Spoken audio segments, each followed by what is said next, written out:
At least 5 rockets hit an Iraqi airbase housing U.S. troops north of Baghdad on Monday, the Iraqi military said.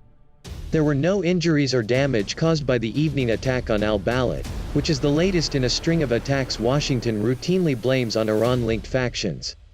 The Iraqi military said 2 additional rockets fell outside al-Balad and caused damage to a civilian house, with no casualties reported.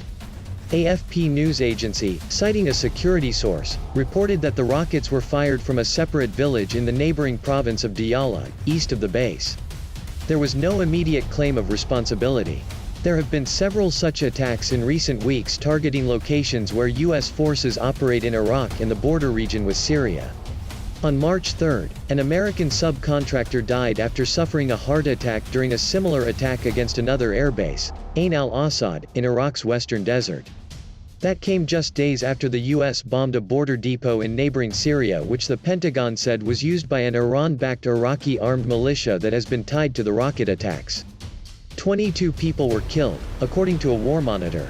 U.S. President Joe Biden described the February 25 raid as a warning to Iran.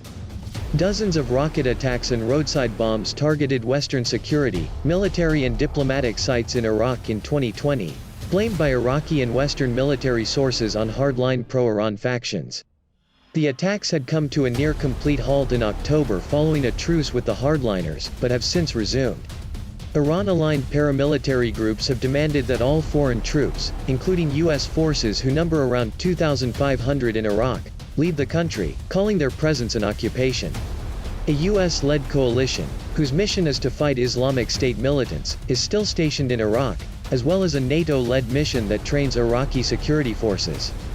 Heightened tensions between the U.S. and Iran-backed militia groups in Iraq could lead to more attacks, complicating the Biden administration's desire to open talks with Iran over the 2015 nuclear deal, as well as the ongoing U.S. strategy to focus more attention on Asia.